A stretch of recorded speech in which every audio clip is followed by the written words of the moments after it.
A homeless girl begs a millionaire for help. What happens next will shock you. This is the story of Emmer, a 14-year-old girl with tangled hair, a torn backpack, and eyes full of untold stories. Together with her 4-year-old sick brother, Liam, the days were filled with cold streets and distant glances from strangers. But one fateful afternoon, she crossed paths with a man whose wealth knew no bounds. Little did she know, this moment would set her life on a path no one could predict. What if your entire life could change with a single encounter? Could a brief moment of kindness unlock doors that seemed forever closed? Keep watching, because the twists in this story will leave you breathless. Emily and Liam are siblings who once lived in a modest but loving home in a quiet suburban neighborhood. Their lives were simple, filled with the warmth of family dinners, weekend park visits, and bedtime stories. Their parents, Margaret and Daniel, were hardworking, middle-class individuals who always prioritized their children's well-being. Margaret worked part-time as a jewelry maker, often teaching Emily the craft, while Daniel was a mechanic at a local garage. Though they didn't have much, their home was rich with love and laughter. However, tragedy struck unexpectedly. One winter night, their parents were involved in a fatal car accident caused by a reckless driver. With no extended family to turn to, Emily and Liam's lives changed overnight. At first, they stayed with family friends, but as financial strains grew, the friends could no longer care for them. The siblings bounced between shelters and temporary housing, but resources ran thin, and eventually, they found themselves on the streets. Emily, fiercely protective of Liam, took on the role of both sister and caregiver. She did her best to shield him from the harsh realities they faced, often going without food to make sure Liam ate. At night, they huddled together in alleys or under bridges, relying on each other for comfort. Emily's determination kept them moving forward. But as Liam's health began to deteriorate, her sense of helplessness grew. Despite their hardships, Emily never let go of the values her parents instilled in her: resilience, kindness, and the belief that things could get better. Her mother's jewelry lessons stayed with her, serving as both a reminder of better days and a potential way to earn money. But what happened next on that unexpected night for Emily and Liam turned out to be life-changing. The wind howled through the narrow alleys, slipping between the cracks in the stones, and pulling at the loose ends of Emily's coat. With her thin coat hugging her petite body, Emily stood outside the towering skyscraper, shivering in the icy wind. The thin fabric barely protected her from the biting cold that crept in as darkness engulfed the city. She sat down on the damp sidewalk, her back against the wall of a convenience store that had long since closed for the night. The distant glow of street lamps flickered dimly, barely illuminating the void that stretched around her. In the distance, the soft hum of traffic reminded Emily that life went on, but not for her. Her brother Liam slept fitfully beside her, his small frame curled up under the ragged blanket they shared. Every few minutes, he coughed a dry, rasping sound that gnawed at Emily's already frayed nerves. She placed a hand gently on his forehead, feeling the heat radiating from his skin. He was getting worse, and she knew it. The fever had taken hold, and the makeshift remedies she had scavenged weren't working. How much longer could she keep him safe like this? As she looked down the street, her eyes landed on a grand building across the road. Callaway Tower, the tall skyscraper, was lit from within, its glass reflecting the city lights like a beacon of untouchable luxury. Tonight, the building hosted a charity gala,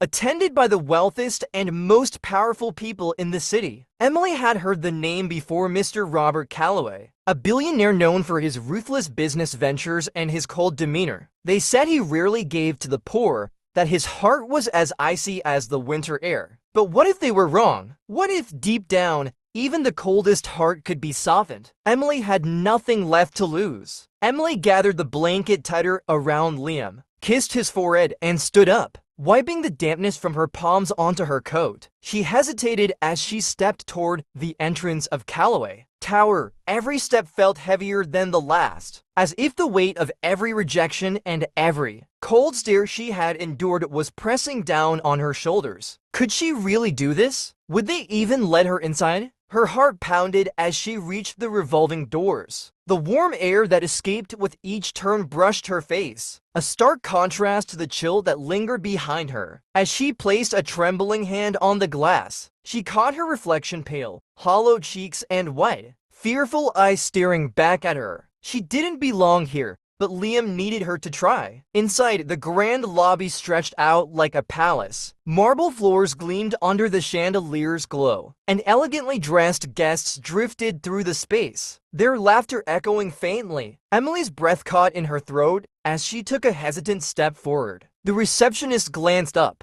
her eyes narrowing at the sight of Emily's ragged clothes and dirty shoes. "Can I help you?" the woman asked, her tone laced with doubt. I need to speak to Mr. Calloway," Emily stammered, clutching the note she had scribbled earlier. "It's urgent." The receptionist's brow arched. "Mr. Calloway doesn't take walk-ins." "But security," the woman interrupted, waving at the guards near the entrance. "She says she needs to speak to Mr. Calloway." The receptionist said dismissively, "I was about to have her removed." The woman raised a hand, halting the guards.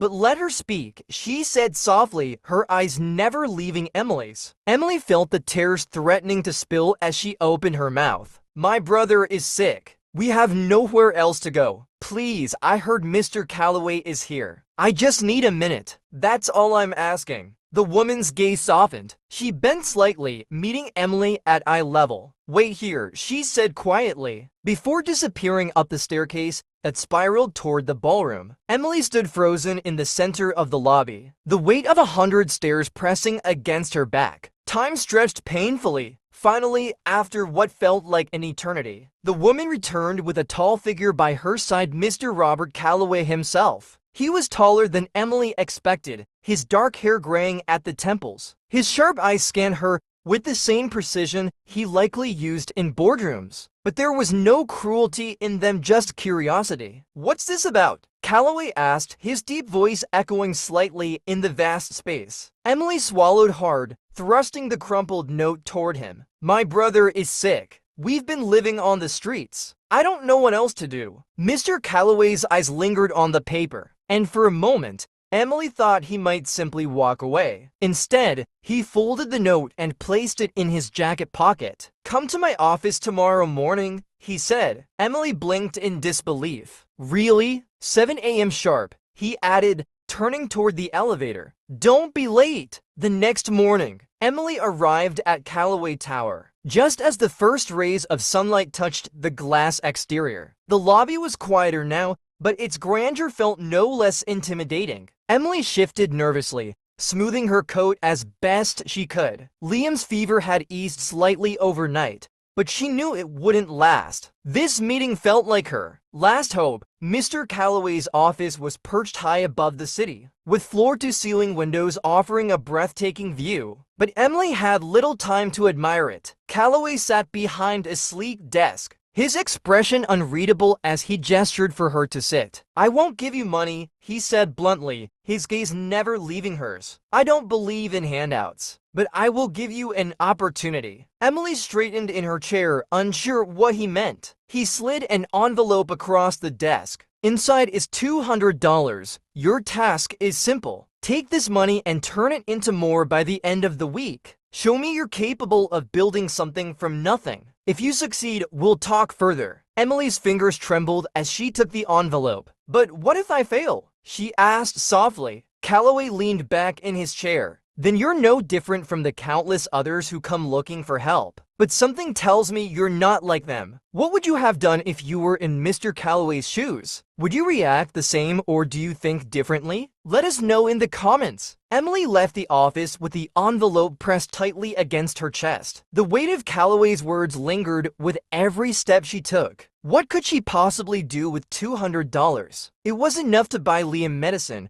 but how would she multiply it afterward? The answer came to her later that afternoon as she passed by a small crafts store. Memories of her mother teaching her how to make jewelry flooded. Her mind beaded bracelets, woven necklaces, simple but beautiful things that once brought smiles to her friends. She stopped in front of the window, staring at the supplies inside. It was a big risk. The money could be spent on safer things, But Calloway had given her a task. Emily went in and bought beads, string, and tools, leaving just enough for food and Liam's medicine. That night, while Liam slept, Emily worked tirelessly by candlelight, making as many bracelets as her hands would allow. By morning, she had made 10 bracelets. Just the fact that Emily was able to do what her mother taught her made her proud of herself. Emily's stand was nothing more than a folded piece of cardboard placed over an upturned milk crate, but she arranged each bracelet carefully, as if displaying treasures in a fine boutique. A faded scarf draped over the front added a touch of warmth to the otherwise sparse setup. She sat on the park bench behind it, her legs tucked beneath her to fight off the creeping cold that seeped through the ground. Her breath escaped in visible puffs as she watched. People passed by, businessmen hurrying to meetings, mothers with strollers, joggers bundled in scarves. No one stopped. Hours trickled by like molasses. Emily's fingers trembled as she absent-mindedly adjusted the bracelets, ensuring they were lined up perfectly. Her stomach growled softly, reminding her that the bread she had eaten that morning was long gone. She tightened the blanket around her shoulders and fought the growing urge to pack up. Maybe this had been a mistake, she thought. As the sun dipped lower behind the trees, shadows stretched across the park, and Emily finally began to gather her things, carefully sliding the bracelets back into the small plastic bag she carried. Just as she reached for the last one, a soft voice stopped her. "These are beautiful." Emily glanced up, startled. A young woman stood before her, clutching a warm cup of coffee, steam rising lazily into the cold air. She wore a thick wool coat, and her chestnut hair cascaded in loose curls beneath a knit hat. She leaned down, gently picking up two bracelets and turning them over in her gloved hands. "How much for these?" the woman asked, glancing at Emily with a kind smile. Emily swallowed, feeling a strange lump rise in her throat. She hadn't expected anyone to stop,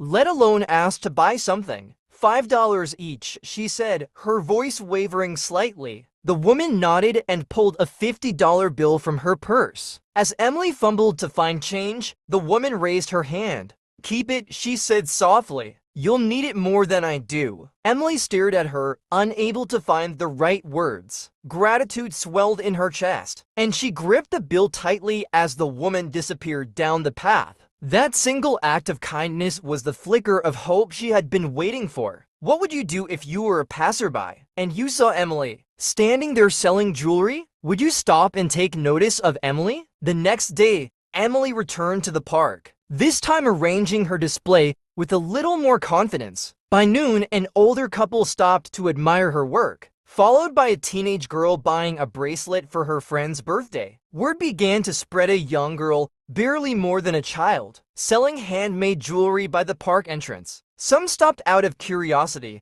others to support what they saw as a brave effort. By the end of the week, Emily carefully counted her earnings beneath the dim light of a street lamp. Over 30 bracelets sold, tripling the money Mr. Calloway had given her. For the first time in months, she allowed herself a small, hopeful smile. Friday morning arrived with the kind of quiet stillness that made Emily's footsteps echo louder than usual on the marble floors of Calloway Tower. She had barely slept the night before, counting and recounting the worn bills in her pocket, afraid that somehow the money would disappear overnight. Now, as she rode the elevator to the top floor, her pulse quickened with every passing second. The heavy envelope tucked beneath her arm felt like a weight far greater than just the $600 it contained. It was everything she had fought for, proof that she had tried her hardest. The elevator chimed softly as the doors opened, revealing Mr. Calloway's expansive office, bathed in the golden glow of the rising sun. Emily stepped forward cautiously, the faint hum of the city far below muffled by the thick glass windows. Calloway sat behind his desk, glasses perched on the bridge of his nose as he sorted through a stack of papers. He glanced up as she approached, his sharp eyes narrowing slightly before softening with curiosity. Without a word, Emily carefully placed the envelope onto his desk, unfolding the flap to reveal the crisp bills inside. Her hands shook slightly, but she willed them to stay steady. When Calloway leaned forward to inspect the money, she caught the faintest glimpse of surprise flickering across his face. Slowly, he began counting the bills,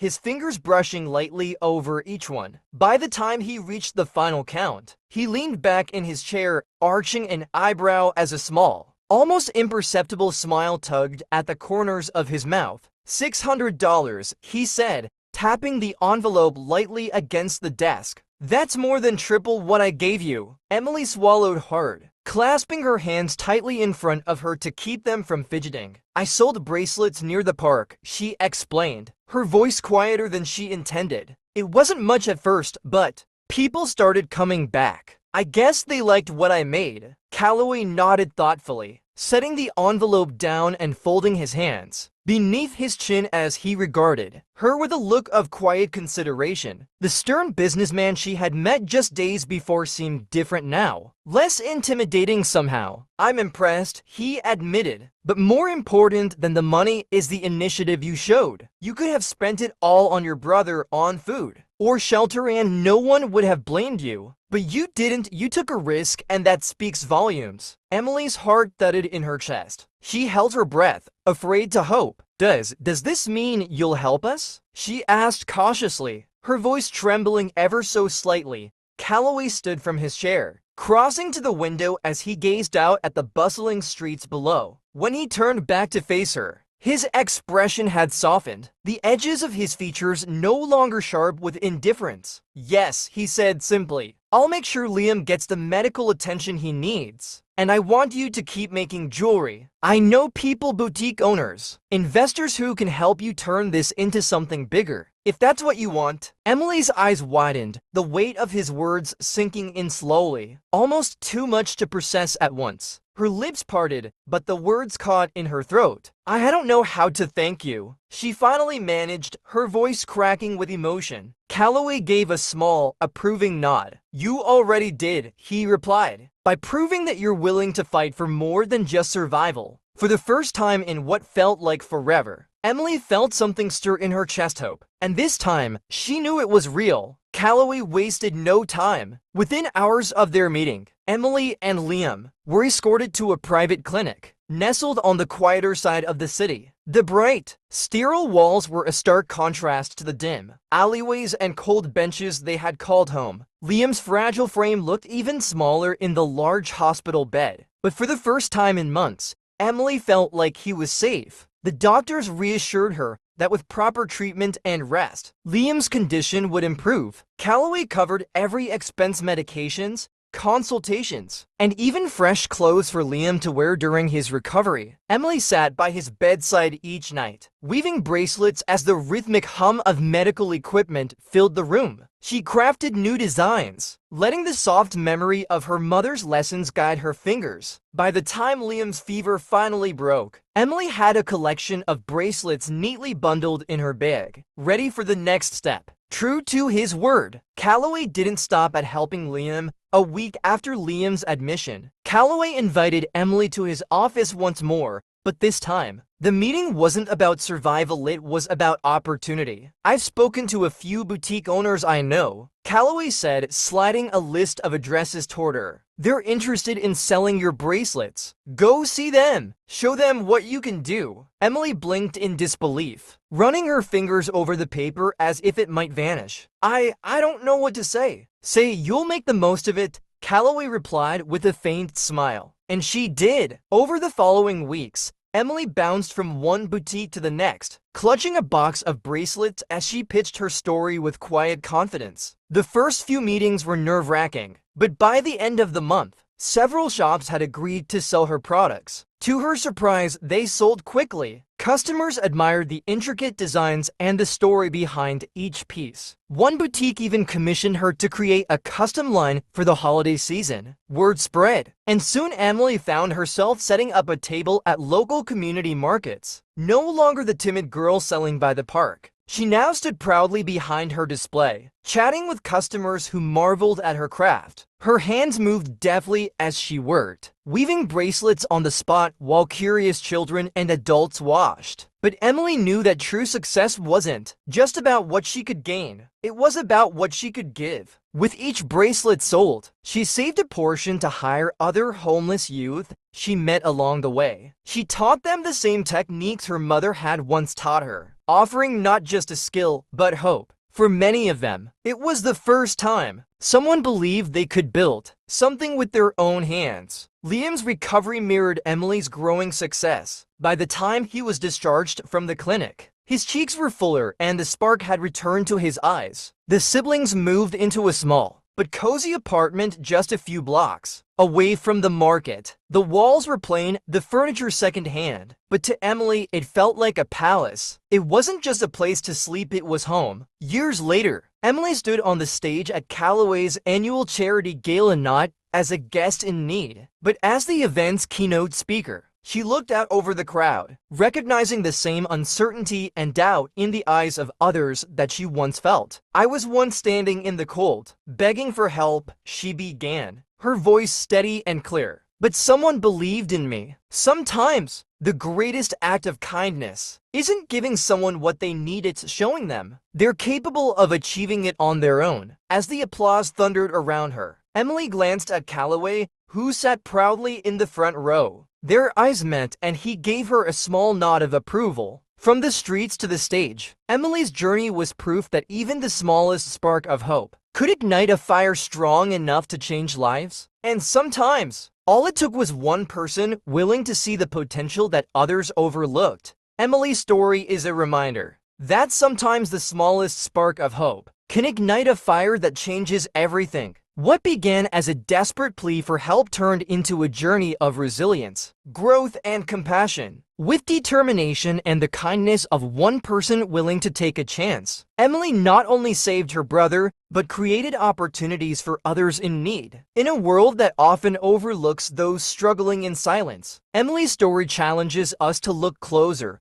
to lend a hand, and to believe in the power of second chances. Because sometimes the people with the least have the most to give. If this story touched your heart, don't forget to like, share, and subscribe for more inspiring stories that remind us of the power of hope. Let us know in the comments, what would you have done in Emily's shoes?